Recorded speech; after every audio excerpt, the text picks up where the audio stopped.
चौड़ा ना हो जाए, थोड़ा सा शॉर्ट कर देता हूं। हम केवल एक विषय ले लेते हैं, अनित्य का।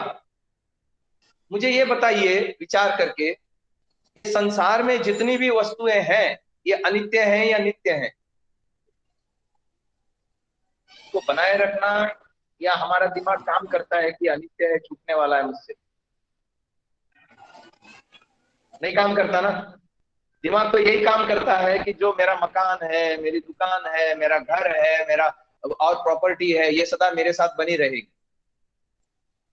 तो अनित्य में नित्य की भावना हो गई, ये अविद्या है। अच्छा, ये जितने सगे संबंधी रिश्ते नाते हैं, ये छूटने वाले हैं या सदा बने रहने वाले हैं? छूटने वाले हैं। लेकिन दिमाग क्या बना रहता है, और व्यवहार क्या होता है? ये बना रहना चाहिए, है ना। और तभी तो जब ये टूटता है संबंध, तो दुख होता है ना। कोई हमारे घर से चला जाए, मृत्यु हो जाए। अब ये कोविड काल में हर एक के घर में कहीं ना कहीं तो कुछ ना कुछ, तो किसी ना किसी का तो कोई ना कोई सगा संबंधी गया। अब वो भावना मन में ये बनी रहती है कि ये सदा बने रहें मेरे जीवन में, माता पिता भाई बहन पुत्र मित्र साथी सब बने रहें, ऐसी भावना बनी रहती है। ये अविद्या पोषण हो रहा है। और जबकि ये दिमाग बना के चलना कि ये दुनिया के रंगमंच में हम आए हैं, और यहाँ पर कुछ ही दिन के साथी हैं। अच्छा, ट्रेन में हम जाते हैं, ट्रेन में बहुत सारे लोग हमारे साथी होते हैं। एक एक बोगी में, एक सेक्शन में 8 8 9 9 लोग यात्रा करते हैं, स्लीपर कोच आदि में। और जब डेस्टिनेशन आता है, उतरने का होता है, तो हम उतर जाते हैं। जो साथी थे उनके विषय में कम करते हैं क्या? वहां विद्या काम कर रही है। वहां विद्या काम कर रही है कि ये तो मेरे साथ में है।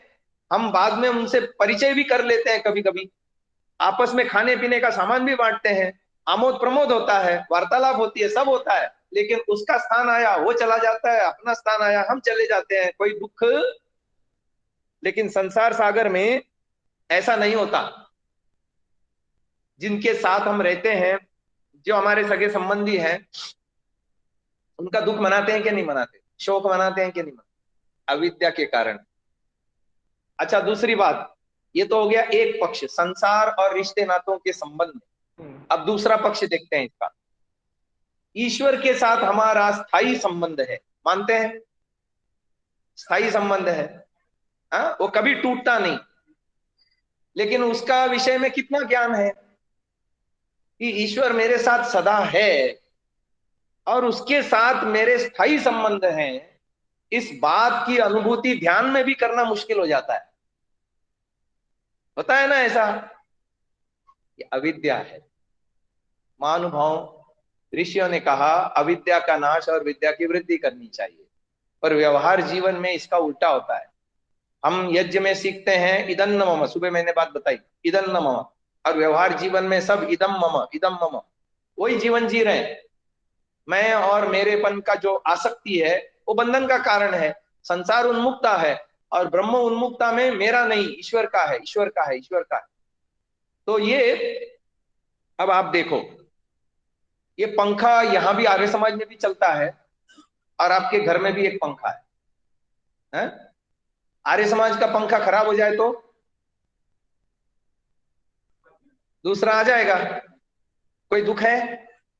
अब घर का पंखा खराब हो जाए तो? ये अविद्या है। स्वस्वामी संबंध बनाना अविद्या है। अब दुख में सुख में अनात्म आत्म, लंबी चर्चा हो जाएगी। मैंने आपको केवल एक हिंट दिया कि हम कैसे अविद्या को बढ़ाते हैं। एक वेद मंत्र है, प्रसिद्ध वेद मंत्र है। महर्षि दयानंद जी ने सत्याग्रह प्रकाश के 9वें समुल्लास में शुरुआत में उसको उद्धृत किया और उसकी व्याख्या लिखी। विद्याम च यस्तद्वेदो भयं सह, अविद्यया मृत्युम तीर्त्वा विद्ययामृतमश्नुते। जो विद्या के और अविद्या के स्वरूप को साथ साथ जानता है, वो अविद्या के द्वारा मृत्यु सागर को तर करके विद्या के द्वारा मोक्ष को, अमृत को प्राप्त कर लेता है। ये इसका सरल अर्थ हो गया, पर इतना सा अर्थ नहीं है। महर्षि दयानंद जी ने दो शब्द विशेष लिखे यहाँ पर। वो लिखते हैं कर्म, ज्ञान, कर्म, उपासना, इन तीनों को इसमें बांट दिया उन्होंने। अविद्या के अंदर कर्म और उपासना ये दोनों लिए, और ज्ञान को विद्या के रूप में लिया। तो ज्ञान, कर्म, उपासना, शुद्ध ज्ञान, शुद्ध कर्म, शुद्ध उपासना से मुक्तिजन्य सुखों को भोगता है जीवात्मा, और ये मनुष्य जीवन ही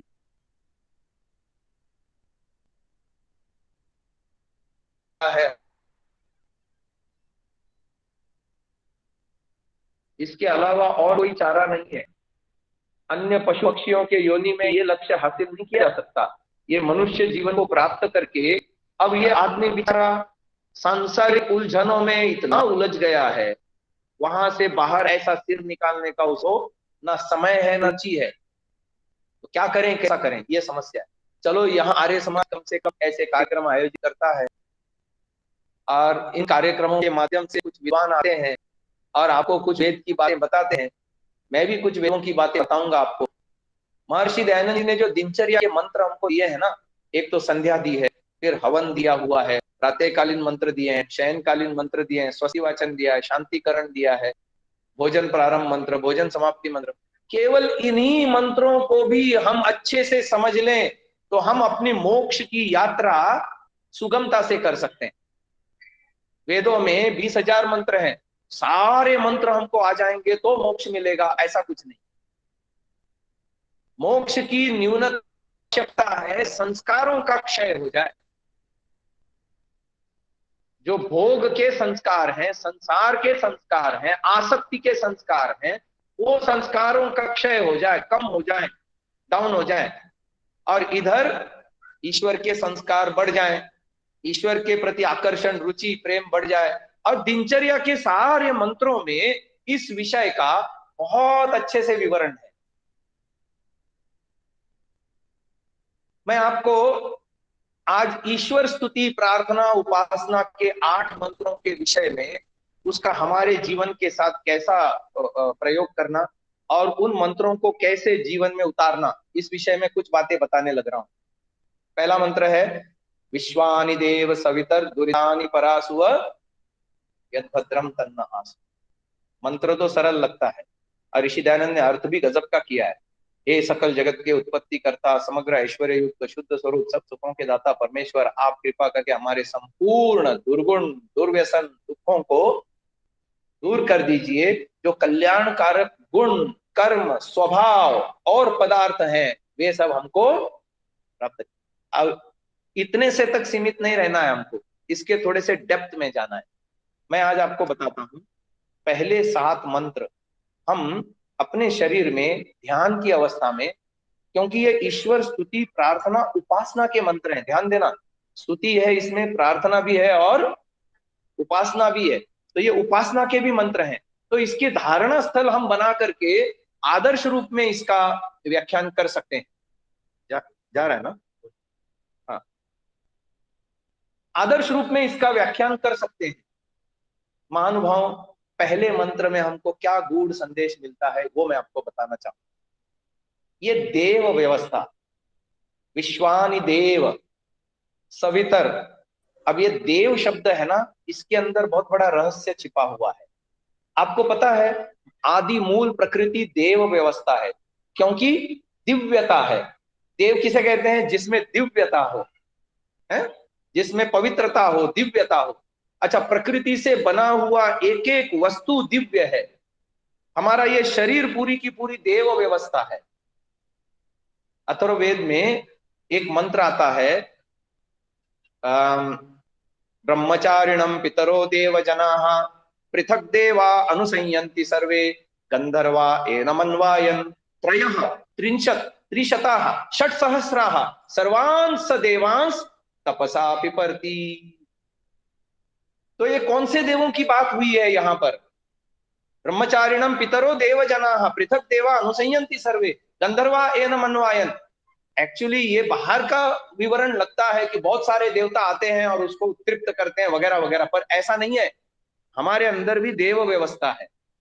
पूरा का पूरा ये शरीर हमारा देव व्यवस्था है, कोशिका कोशिका देव व्यवस्था है, मन की व्यवस्था देव व्यवस्था है। आता है ना, यज्जाग्रतो दूरम उदयति। देखो, मन हमारा देव व्यवस्था है, चित्त हमारा देव व्यवस्था है, बुद्धि हमारी देव व्यवस्था है, प्रकृति तक सारी देव व्यवस्था है। इस देव व्यवस्था में सद्गुणी सद्गुण भरे। मैं प्रायः कहा करता हूं, वैदिक संध्या के मंत्रों में अगमर्षण सूक्त में दो शब्द आते हैं, एक आता है समुद्र और एक आता है अर्णव। समुद्र का अर्थ ऋषि दयानंद करते हैं पृथ्वीस्थ जलाशय, धरती पर जो जलाशय है, समुद्र है, तालाब है, नदियां हैं, आदि आदि। और अर्णव का अर्थ ऋषि दयानंद ने किया आकाशस्थ जलाशय। अभी यहां इस समय यहां भी जल है, ह्यूमिडिटी है ना, वातावरण में ह्यूमिडिटी है, वो जल ही तो है और क्या है ना। बादल भी जल रूप में होते हैं और वाष्प रूप में यहां जल मौजूद है, तो इसको अर्णव कहा ऋषि दयानंद। अब इसकी संगति लगाते हैं, हमारे अंदर भी एक समुद्र होता है और एक अर्णव होता है। ये मैं आपको पिछली बार जब संध्या की व्याख्या किया था तो विस्तार से बताया था, आज फिर एक बार बता देता हूं। कोई भी वस्तु, कोई भी बात, कोई भी वाक्य, कोई भी कविता, गजल, कहानी 21 बार तक हम लगातार सुनते हैं, समझते हैं, 21 बार तक लगातार सुनते हैं, समझते हैं, आवृत्ति करते हैं, तो वो हमारे शरीर के अंदर जो कोशिका है, कोशिका के अंदर जीन का स्तर है, जेनेटिक कोड होता है ना, जीन होता है, उसके अंदर जा करके टाइप हो जाता है। यानी कल्पना करो, हमने एक गाना 21 बार सुन लिया, तो हमको याद करने की जरूरत नहीं है, तो ये हमारे शरीर के कोशिका में जा करके वो टाइप हो जाता है, छप जाता है। तो कितनी कोशिकाएं हैं शरीर में? आधुनिक वैज्ञानिक बताते हैं, चिकित्सा विज्ञान के लोग, 31 नहीं, शत ट्रिलियन, सॉरी, शत ट्रिलियन, 100 ट्रिलियन कोशिकाएं हैं शरीर में, मानव शरीर में। अब उसमें जा करके ये विचार टाइप हो जाता है और दोबारा वैसा ही सोचने के लिए, दोबारा वैसा ही करने के लिए, दोबारा वैसा ही हमको भीतर से धक्का मारता है। आपने कभी सोचा, बाहर आलंबन आते ही वैसे संस्कार एकदम से उभर आते हैं, गुस्से के, प्रेम के, लोभ के, ईर्ष्या के, मोह के, ये कहां से आता है? ये देव व्यवस्था है।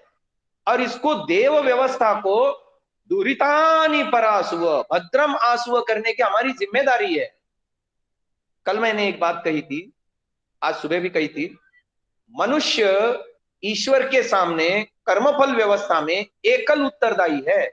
हम जो कुछ भी करते हैं, जो कुछ भी इकट्ठा करते हैं अंदर, ये हमारी जिम्मेदारी है 100%।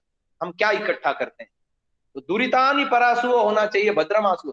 ऋषि दयानंद का ये बड़ा प्रिय मंत्र था। वेद भाष्य में जब वो वेद भाष्य करने लगे, हर सूक्त के पहले इस मंत्र को लिखते हैं। तो कितना महत्वपूर्ण मंत्र है कि हमारी ये देव व्यवस्था दिव्य हो। अच्छा, ये हो गया समुद्र। और फिर एक चित्त नाम का पदार्थ है, चित्त के अंदर भी संस्कार होते हैं। जो स्थूल संस्कार होते हैं उसकी हम स्मृति रूप में ऑडियो वीडियो ला सकते हैं। फॉर एग्जाम्पल, बचपन में हमको किसी ने कष्ट दिया, मारा पीटा, जो कुछ भी किया, टांग तोड़ दी हमारी और प्लास्टर चढ़ा, तो दुखी हुए ना हम, और द्वेषज कर्मा से बना लिया। अब मरने तक उस घटना की वीडियो फिल्म हम देख सकते हैं कि नहीं देख सकते, स्मृति ला करके?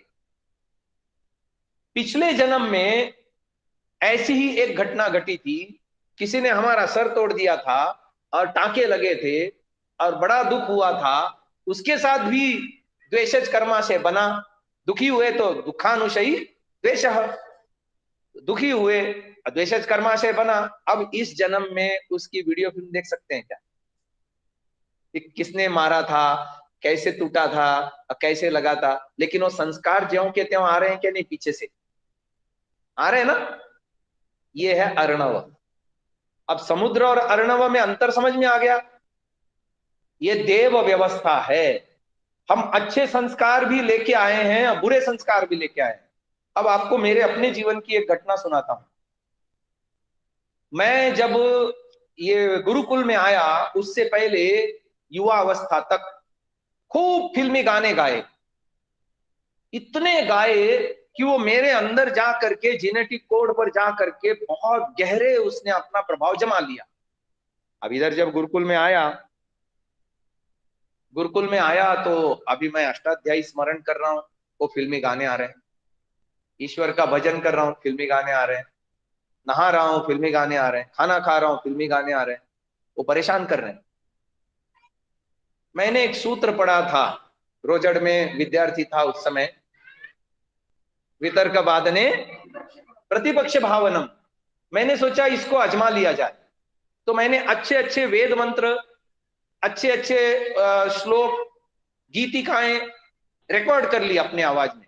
उस समय टेप रिकॉर्ड आते थे छोटे छोटे, वॉकमैन बोलते हैं उसको, तो वॉकमैन में रिकॉर्ड कर लिए। और जब जब वो फिल्मी गाने सताने लगे तो अपना उसको सुन लिया। सुनते सुनते रात को सो गए, टेप चल रहा है, नींद आ गई।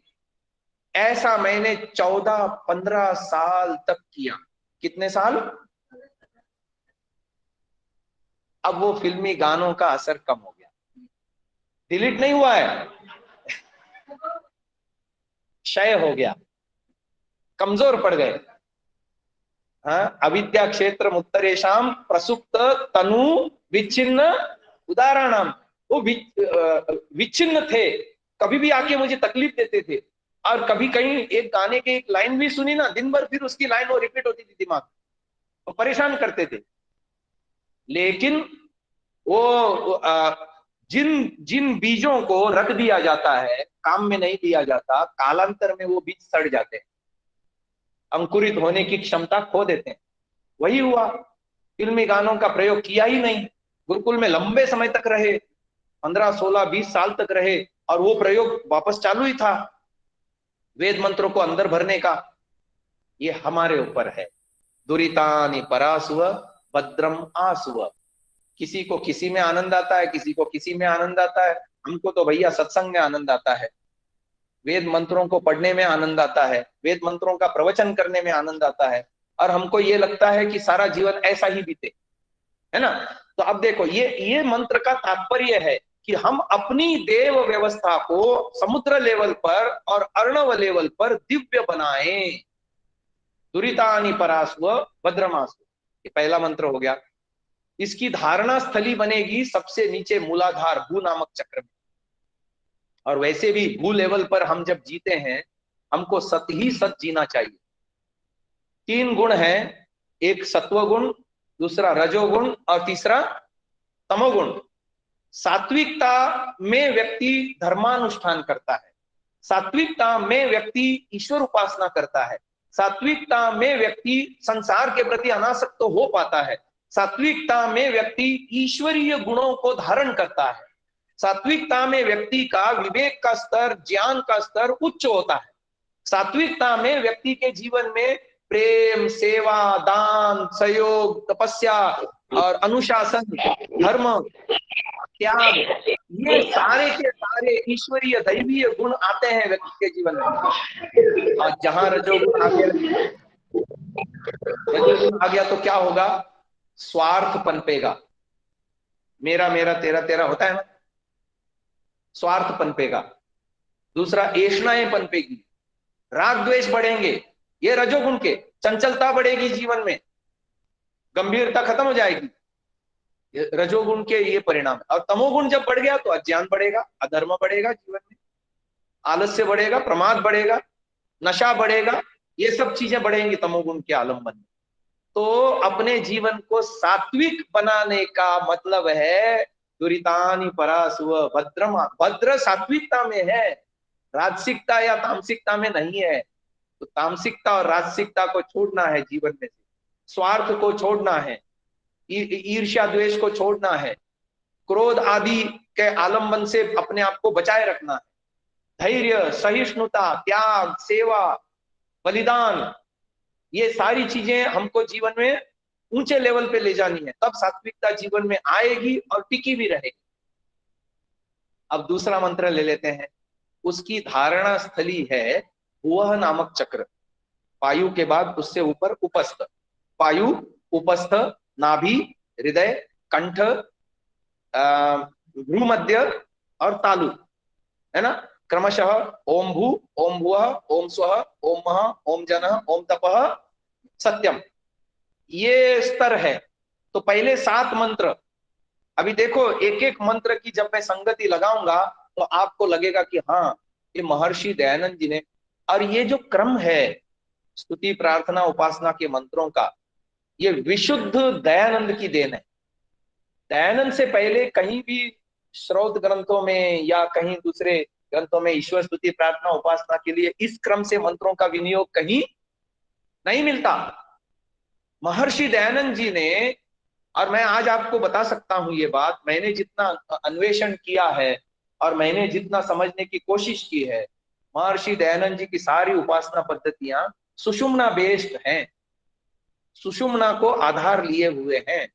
सुषुम्ना की उपेक्षा करके ऋषि दयानंद के साधनाओं को, ऋषि दयानंद की उपासना पद्धतियों को हम सही न्याय नहीं दे सकते।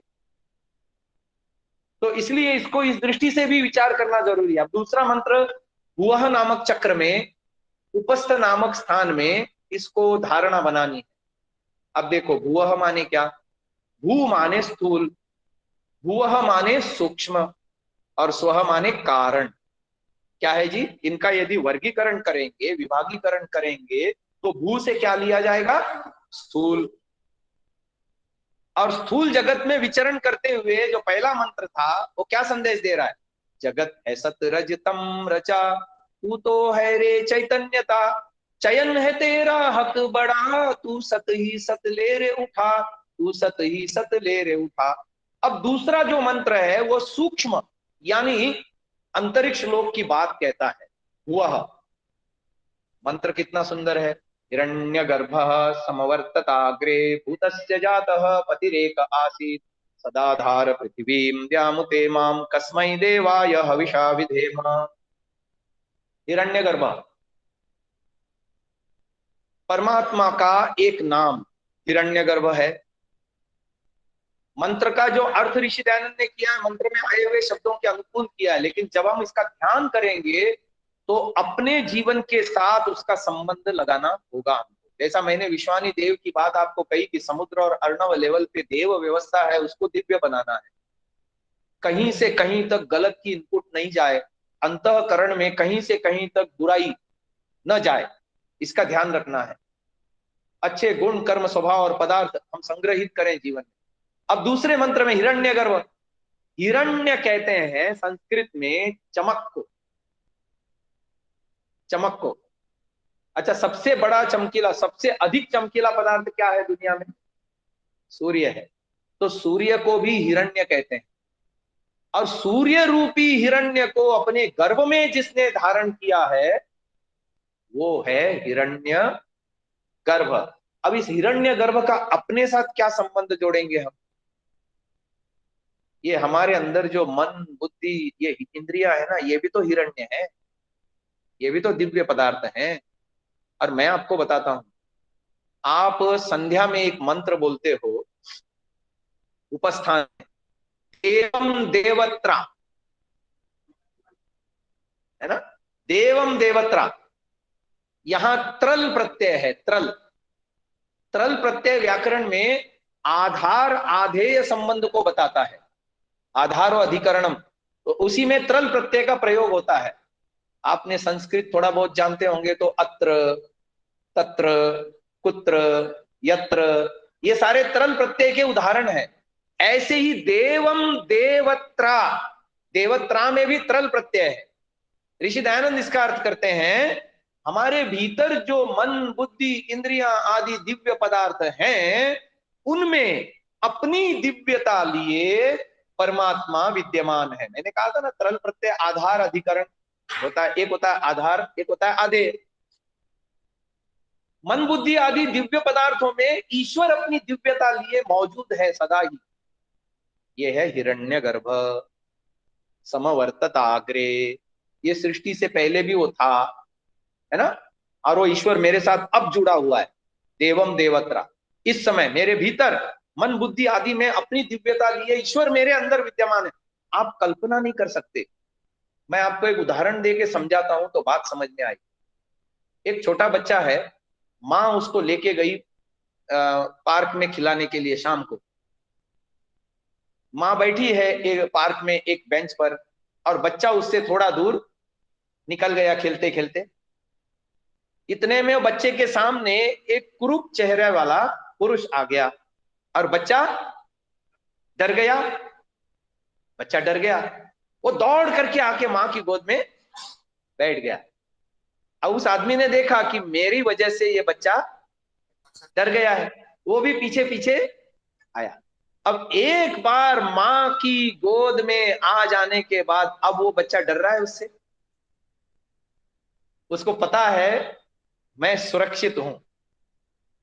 हम भी ईश्वर का अपने जीवन में अनुभव करके उस हिरण्यगर्भ को बुद्धि में, मन में, इंद्रियों में, शरीर में उसका अस्तित्व स्वीकार करके निर्भय हो जाते हैं।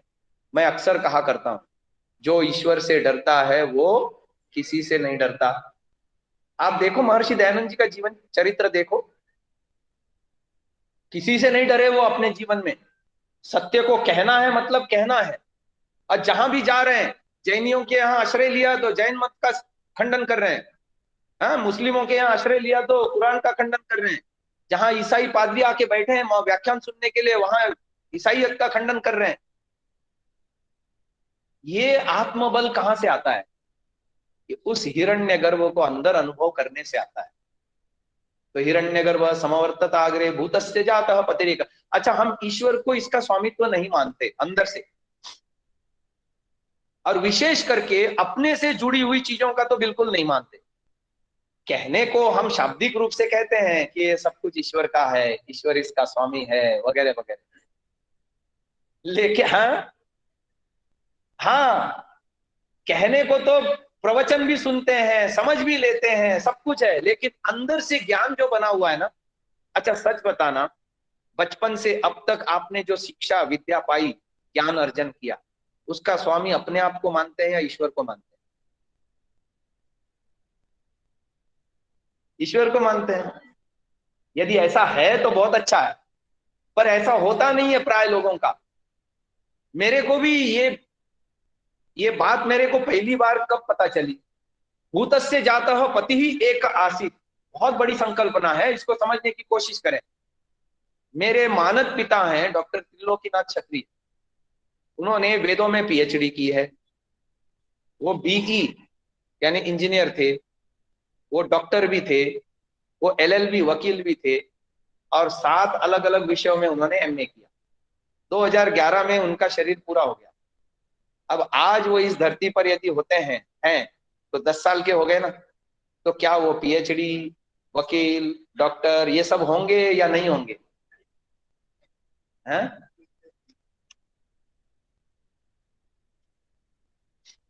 ऐसे ही आचार्य जैनेश्वर जी का देह जिस दिन पूरा हो गया, मैं भी गया था रोजट। मैंने देखा उनको, उनके पार्थिव को देखा, और मैंने विचार किया अभी ये आत्मा किसी और शरीर को प्राप्त होगी। और ये इतने बड़े विद्वान थे, कहाँ गई वो सारी विद्वत्ता, कहाँ जाएगी? फिर से वापस से अ आ ई 1 2 3 4 करना पड़ेगा या नहीं पड़ेगा? तो कहाँ तुम अपने ज्ञान के ऊपर अभिमान करते हो, ये मेरा ज्ञान है। यदि तुम्हारा होता तो साथ में जाना चाहिए। या तुम पीछे से जो अर्जन किया तुमने पिछले जन्मों में, उसको लेके आना चाहिए तुमको। हमारा है नहीं, अब मान बैठे हैं हमारा है, ये सामर्थ्य हमारा है, ये धन संपत्ति हमारा है। ये बहुत बड़ी अविद्या है। भूतस्य जातः पति ही एक आसीत, मनसा वाचा कर्मणा, स्वीकार कर लो, जीवन कितना हल्का हो जाता है देख लो आप। जब अपना समझते हैं ना तो दुख होता है, और जहां अपना नहीं समझते वहां दुख नहीं होता। बैंक में कैशियर बैठा है, लाखों रुपए दे रहा है, लाखों रुपए ले रहा है, आए हुए रुपयों का उसको कोई दुख है? आए हुए रुपयों का उसे कोई सुख है? और गए हुए रुपयों का उसे कोई दुख है? लेकिन उसके जेब से यदि जाए तो, और उसके जेब में यदि आए तो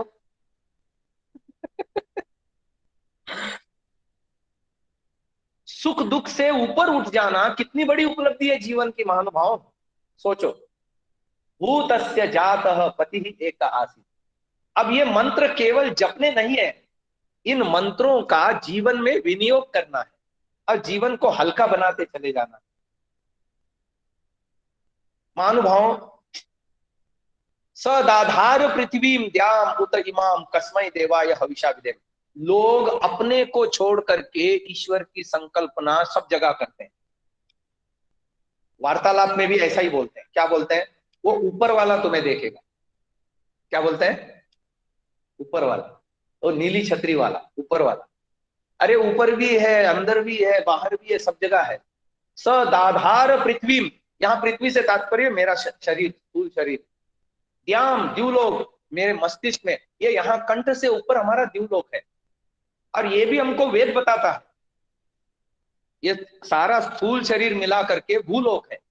और नाभि से शुरू करके, सुषुम्ना में नाभि से शुरू करके कंठ तक हमारा अंतरिक्ष लोक है। नाभ्या आसीत अंतरिक्षम शीर्षनो द्यौः समवर्तत। ये हमारा सिर का भाग द्यूलोक है।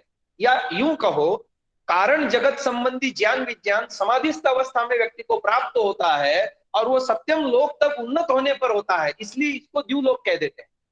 ऐसा समझ लो, ठीक है ना। सदाधार पृथ्वी द्याम उत इमाम, यहाँ इमाम से तात्पर्य अंतरिक्ष लोक। पृथ्वी लोक, द्यूलोक बताया और इमाम बता दिया, क्योंकि प्रसंग भूवः चक्र में हिरण्यगर्भ का चल रहा है, सूक्ष्म जगत का चल रहा है, तो इमाम कह देने से बात स्पष्ट हो जाती है कि अंतरिक्ष लोक है ना। अब आप देखो, ईश्वर को हर पल अपने अंदर अनुभव करना ये मंत्र सिखाता है। हमारे मन बुद्धि इंद्रियों में ईश्वर का अस्तित्व है, और केवल अस्तित्व नहीं है, अपनी दिव्यता लिए ईश्वर इसमें है। हिरण्यगर्भ बोला ना, हिरण्य माने चमक, चमक काय की? ज्ञान की, विवेक की, विद्या की। तो ईश्वर हमारे अंदर वो है, और ईश्वर के साथ जुड़ने से हमारी बुद्धि सात्विक बनती है, ईश्वर के साथ जुड़ने से हमारा मन सात्विक होता है, ईश्वर के साथ जुड़ने से हमारी इंद्रियां पवित्र होती चली जाती हैं। नहीं तो संस्कार दोषात, इंद्रिय दोषात, अविद्या। महानुभाव, ये दूसरे मंत्र की बात आई। अब चलो तीसरा मंत्र। तीसरा मंत्र है य आत्मदा बलदा यस्य विश्व उपासते प्रशिशम यस्य देवाः यस्य छाया अमृतम यस्य मृत्युः कस्मै देवाय हविषा विधेम। ये स्व नामक मणिपूरक चक्र में, नाभि में इसका धारणा बना करके ध्यान करना चाहिए इस मंत्र को। स्व माने कारण जगत, द्यूलोक। भू माने स्थूल जगत, वह माने सूक्ष्म जगत, और स्व माने कारण जगत। हाँ? तो कारण जगत में तीन पदार्थ है महानुभाव, तीनों पदार्थ अनादि है। बाकी भूवः और भू, ये दोनों के दोनों स्तर जो है, ये उत्पन्न भी होते हैं, नष्ट भी होते हैं। परंतु कारण जगत में जो पदार्थ है वो ना उत्पन्न होते हैं और ना नष्ट होते हैं। तीनों अनादि पदार्थ, ईश्वर, जीव, प्रकृति। अब कारण जगत को स्व कहा गया। स्व क्यों कहा गया? अच्छा, उसको भूवः क्यों कहा गया? इसको भू क्यों कहा गया? भूरिति वै प्राणः, भुवः इति अपानः, स्वः इति ज्ञानः। अब इसको समझना पड़ेगा। अब फिर ये मंत्र को तारतम्य लगाएंगे, इसके साथ इसका संबंध जोड़ेंगे, या आत्मदा बलदा।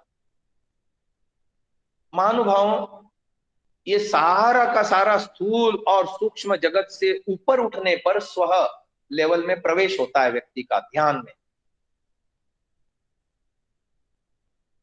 और जब व्यक्ति ध्यान में सूक्ष्मता में प्रवेश करता है, तब अपने आप को जानता है, मैं कौन हूं, मैं कभी न नष्ट होने वाला आत्मा हूं, मैं चेतन हूं। साथ साथ उसको यह भी पता चलता है कि मैं अल्पज्य भी हूं और अल्प शक्तिमान भी हूं। ये संसार जो है, ना मैं बना सकता, ना चला सकता, मैं इसका प्रयोग करता हूं, पर इसकी निर्मिति मेरे हाथ में नहीं है, इसका संचालन मेरे हाथ में नहीं है। कोई दूसरी चेतन सत्ता है जो इसको निर्माण भी कर रहा है और चला भी रहा है। जब उसके शरण में जाता है व्यक्ति, यस्य छाया अमृतम, और ऋषि दयानंद ने लिखा यस्य मृत्यु, जिसको न जीना, अर्थ उसकी भक्ति करना ही मृत्यु आदि दुखों से छूटने का हेतु है, और जिसकी भक्ति अर्थात आज्ञा पालन न करना ही मृत्यु आदि दुखों का हेतु है। तो ईश्वर का जब हम सहारा लेते हैं तो एक छाया मिलती है हमको। कल्पना करो, मई महीना है, कड़कती धूप है, आप जा रहे हैं, दूर दूर तक कहीं छाया नहीं मिली, परेशान हो रहे हैं, पसीने पसीने हो रहे हैं, और इतने में कोई एक बरगद का पेड़ मिला या नीम का पेड़ मिला और उसकी छाया में प्रवेश करते हैं, कैसा सुख होता है। ऐसे ही ईश्वर के शरण में आने पर भी हमारी स्थिति है।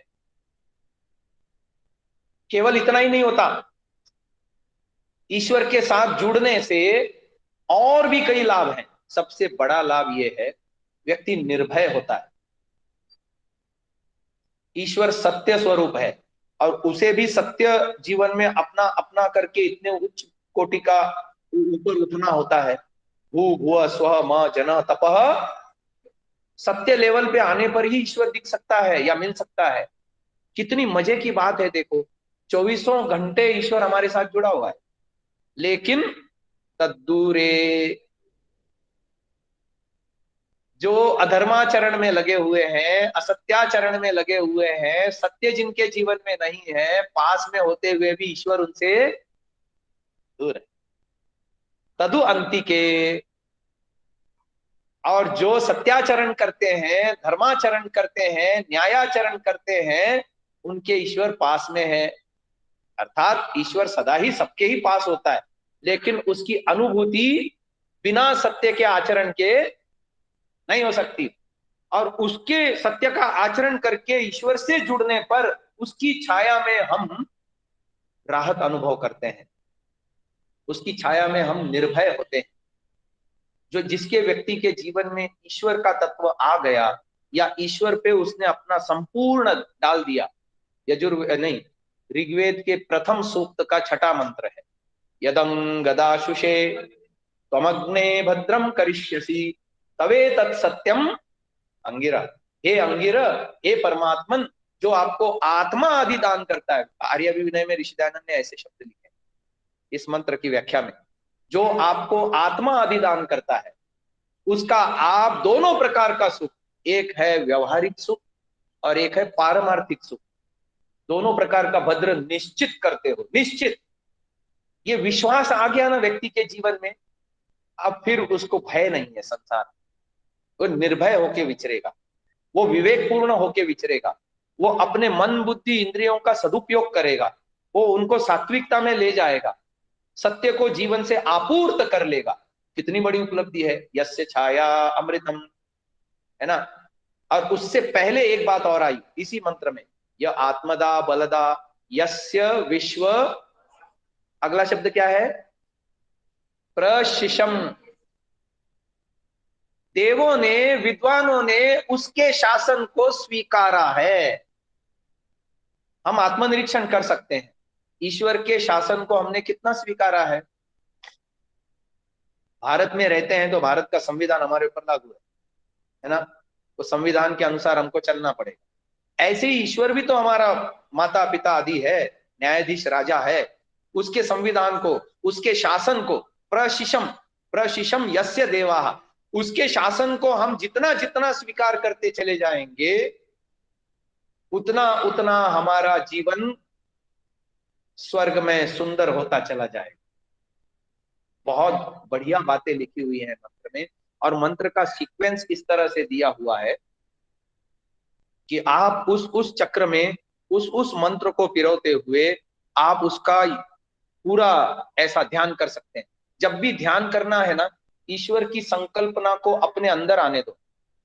बाहर कहीं है, हे ईश्वर तू कहीं है, ऐसा नहीं। हे ईश्वर तू मेरे अंदर है, मेरी बुद्धि में है, मेरे मन में है, मेरी कोशिकाओं में है, आपकी वजह से मैं देख पा रहा हूं, सुन पा रहा हूं, बोल पा रहा हूं, खा रहा हूं, पचा रहा हूं, ये सब आपकी ऊर्जा के कारण से है। ये भाव मन में जगना चाहिए, तब होगा। यस्य छाया अमृतम प्रशिशम यस्य देवा, ईश्वर के शासन में अपने आप को समर्पित करना है, तब जाकर के ईश्वर की अमृत छाया हमको मिलेगी। और नहीं तो फिर है यस्य मृत्यु, यस्य मृत्यु, दुख ही दुख है संसार में। यदि संसार में अपना मन लगाया, संसार को अपना उपादेय माना, संसार ही अपना लक्ष्य बनाया, रात दिन इसको कमा के भोगने में लगे रहे, तो दुख ही दुख है। संसार साधन है ईश्वर प्राप्ति का। इस साधन का सदुपयोग करते हुए ईश्वर प्राप्ति के लिए जीवन लगाना है, ये इस मंत्र से हमको सीखना है। और ईश्वर की उपासना नित्य करनी है और उसकी अमृत छाया को अनुभव करना है जीवन में। अगला मंत्र, अगले मंत्र को बताने से पहले अस्तित्व के 5 भाग जो सुबह एक बार बताए थे, दोबारा बता देता हूं। हमारे अस्तित्व का विभाजन 2 स्तरों से किया जा सकता है। एक में 3 स्तर हैं, स्थूल, सूक्ष्म, कारण, भू, भुवः, स्वः। दूसरे विभाजन में 5 चीजें हैं, अन्नमय कोश, प्राणमय कोश, मनोमय कोश, विज्ञानमय कोश, आनंदमय कोश। सुबह मैंने बताया था अन्नमय कोश का प्रतिनिधित्व करने वाला नाभि है शरीर में, प्राणमय कोश का प्रतिनिधित्व करने वाला हृदय है, कंठ में मनोमय कोश, भ्रूमध्य में विज्ञानमय कोश और तालु में आनंदमय कोश। अब चौथा मंत्र क्या आ रहा है देखो, हृदय में प्राणमय कोश है, इसको ध्यान में रखते हुए बोलना, यह प्राण तो निमिषतो महित्वैक इद्राजा जगतो बभूव। अच्छा, इसको है ना, इस स्थल को एक और दृष्टि से हमको देखना है। महर्षि दयानंद जी ने ऋग्वेद आदि भाष्य भूमिका में उपासना प्रकरण में परमात्मा का साक्षात्कार होने का स्थल बताया है। वहां पर ब्राह्मण ग्रंथ का या उपनिषद का कहीं से उद्धरण लिया है उन्होंने, और वहां पर उन्होंने लिखा नाभि से ऊपर, कंठ से नीचे, दोनों स्तनों के बीच में। अब आप ऐसा एक रेखा बनाइए, नाभि से लेकर के कंठ तक, और दोनों स्तनों के बीच में एक रेखा बनाइए, बराबर वही रेखा आती है हृदय वाली, यहाँ सुषुम्ना में। वो स्थल ईश्वर प्राप्ति का, ब्रह्म प्राप्ति का महर्षि दयानंद जी ने स्थल बताया है। इतना ही नहीं, उसके आगे एक और वाक्य लिख दिया, किसी को भ्रांति ना होए, इससे बढ़िया कोई मार्ग नहीं है और इससे बढ़िया कोई स्थल नहीं ईश्वर प्राप्ति का। यानी निश्चित ही यहीं पर ईश्वर मिलेगा। आपने चित्र बड़ा अच्छा बनाया है, देख रहा था, है ना। अब आप देखो, ये आत्म ज्योति को पाने का स्थल है यह प्राण तो। और ये जीवन चेतना के लक्षण भी प्राणों के कारण से हैं इस शरीर में।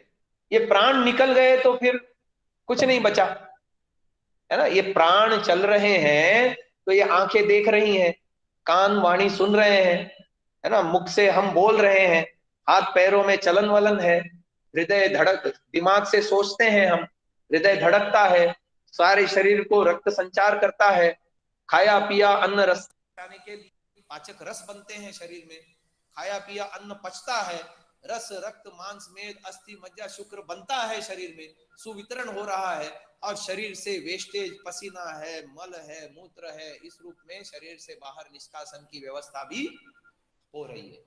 और ये प्राण यदि निकल जाए तो ये सारी क्रियाएं जिनका मैंने वर्णन किया सब ठप हो जाएगा, और जहां जीवन के लक्षण थे सड़ने के लक्षण शुरू हो जाएंगे। ये शरीर सड़ना शुरू हो जाता है, जल्दी उठाओ इसको, ले जाओ, इसका क्रियाकर्म कर दो, है ना। अब आप देखो, ये प्राण ही जीवन का आधार है। हम भजन भी बोलते हैं, ओम है जीवन हमारा, ओम प्राणाधार है, वो इसी वजह से बोलते हैं। और ईश्वर को भी भू इसलिए कहते हैं कि वो प्राणों का भी प्राण है, और भूलोक में प्राण ही वह देवता है जो हमारे अस्तित्व को जीवित बनाए रखता है। ईश्वर प्राण रूप में हमारे अंदर, हमारे अस्तित्व में जीवन प्रदान करता है। जैसे मोबाइल के अंदर आप इलेक्ट्रिसिटी भर देते हो तो 24 घंटे के लिए फिर वो मोबाइल चलेगा, काम करेगा। ऐसे ही ईश्वर रूपी ईश्वर प्राणों के माध्यम से ऊर्जा भर रहा है। तो यहाँ पर हृदय में ईश्वर का ध्यान करते हैं। यह प्राण तो निमिषतो महित्वैक इद्राजा जगतो बभूव य ईशे अस्य द्विपदः चतुष्पदः कस्मै देवाय हविषा विधेम। ये ईश्वर साक्षात्कार का स्थल है महानुभाव। और यहाँ पर इस मंत्र को पढ़ते हुए मेरे अंदर ईश्वर है, मैं ईश्वर के अंदर हूं, इस भाव को दृढ़ करना है। और प्राणों के माध्यम से ईश्वर मेरे जीवन में सक्रिय है, ईश्वर का मेरे जीवन में सतत योगदान है। ईश्वर की वजह से ही मैं देख पा रहा हूं, सुन पा रहा हूं, बोल पा रहा हूं, खा रहा हूं, पचा रहा हूं, भाग रहा हूं, दौड़ रहा हूं, सारे क्रियाकलाप उस प्राण स्वरूप ईश्वर की वजह से। मंत्र भी है, यस्य सर्वमिदं वशे, वो प्राणमय कोश का प्राणों के मंत्र हैं, वेद में आते हैं। सारा विश्व जिसके वश में है, तो वो प्राणमय ईश्वर मेरे अंदर है। इस बात को ये चौथे मंत्र में बताया गया। कल का सेशन अटेंड करना, बाकी के मंत्रों का विवरण हम, और उसका देखो अपने साथ जोड़ करके इसका कैसा चिंतन करना। क्या होता है, एक होता है सामान्य मंत्र पाठ करना, कि रोज हम आ रहे हैं आर्य समाज में, हवन कर रहे हैं, रोज मंत्र बोल रहे हैं। और एक होता है ध्यान पूर्वक इन मंत्रों का जप करना। दोनों में जमीन आसमान का फर्क है। तो मैं आपको वो टिप्स दूंगा सारे, कि किस मंत्र में हमको क्या संदेश मिल रहा है, और हम अपने साथ जोड़ करके ईश्वर का ध्यान कैसे करेंगे। तीन ही चीजें हैं, संसार, प्रकृति, आत्मा और परमात्मा। हमारा लक्ष्य संसार नहीं है, संसार को साधन बना करके ईश्वर हमारा लक्ष्य है। और महर्षि दयानंद जी ने जितनी ये दिनचर्या के मंत्र दिए हैं, चाहे वो संध्या के मंत्र हो, चाहे अग्निहोत्र के मंत्र हो, चाहे प्रातःकालीन हो, शयनकालीन हो, ये सब हमारे लिए सहायक हैं हमारा चरम लक्ष्य प्राप्त करने में। जो मैंने चिंतन किया है वो आपको आने वाले सत्रों में बताने की चेष्टा करूंगा। आज के लिए इतना ही, समय समाप्त है।